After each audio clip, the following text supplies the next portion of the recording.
As Canada looks towards a more sustainable future, electrifying our energy needs is becoming a greater concern at all levels of government. But according to a recent report from the University of Ottawa, not everyone is prioritizing electrification right now. In fact, there's quite a wide range of views among Canadians on this issue, with some even reconsidering their plans to electrify altogether.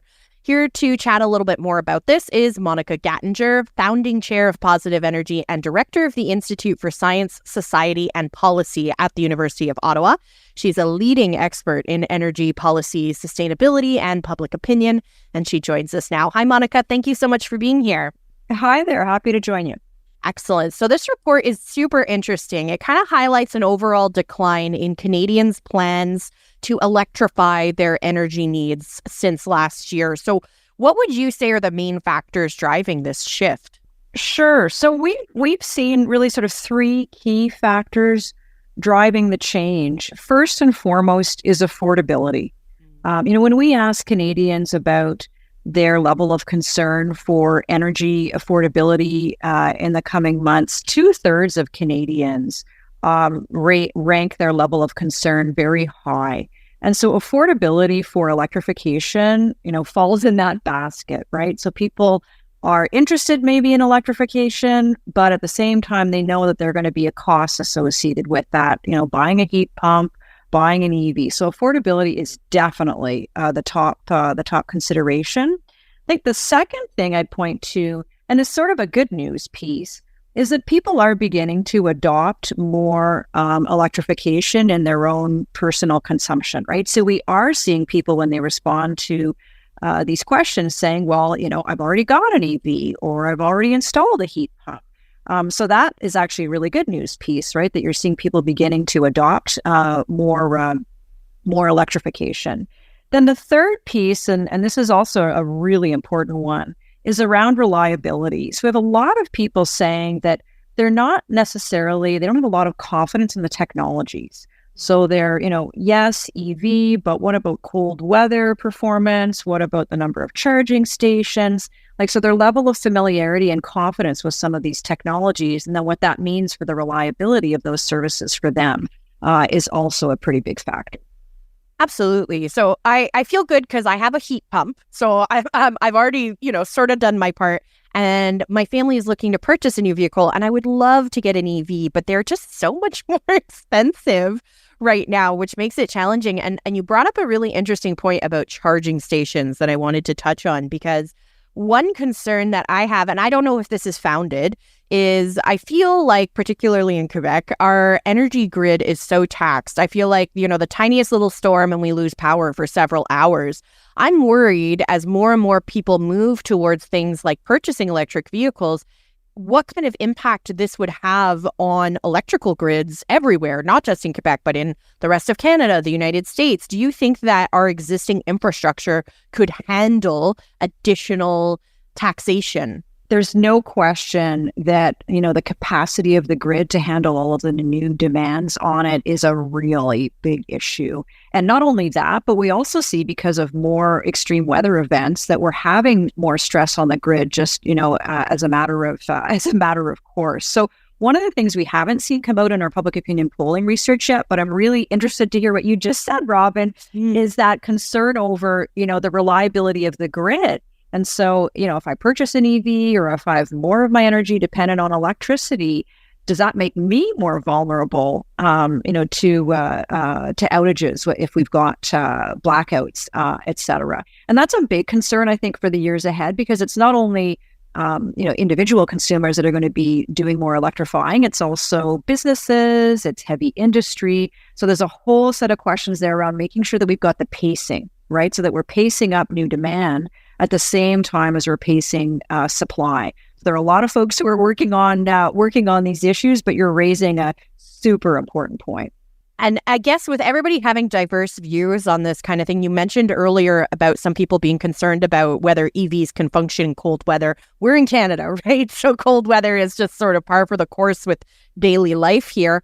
How does this influence public policy making if there's not a lot of appetite from the public to, transition towards more energy efficient policies, what incentive is there for government who's, let's face it, their focus is getting reelected at the end of the day? If this isn't super popular, they're probably not going to prioritize it, right? Well, I think we're already beginning to see a little bit of that in terms of, if you look at what is on the top of the political agenda, and if you look at public opinion research around sort of what's top of mind for Canadians, like affordability issues are right up there, right? So it's all the cost of living questions. And it's not unusual for concern around, environment and climate issues to start to decline as a result of that. I mean, having said that, we do know that many governments are very committed to climate action and want to ensure that the country is reducing its emissions. So I think public opinion surveys like the one we just did are very sobering for governments, because they need to then, really assess what is the art of the possible when it comes to encouraging more Canadians to electrify their energy needs.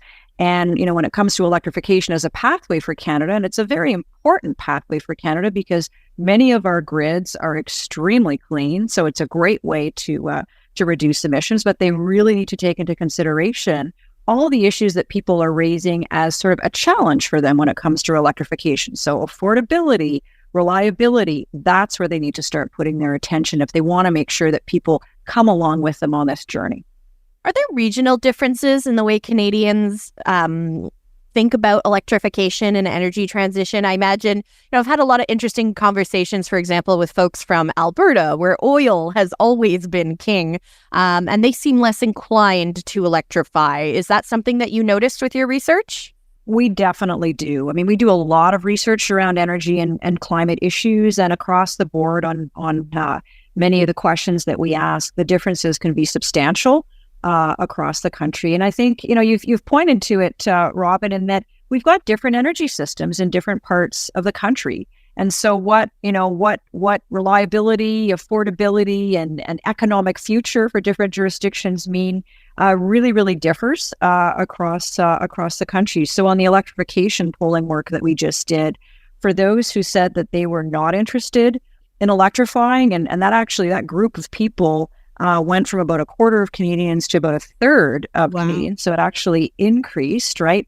Those who were from the prairies and from my province here in Ontario tended to have higher scores on that front. So, there's no question that some of these regional differences do play in.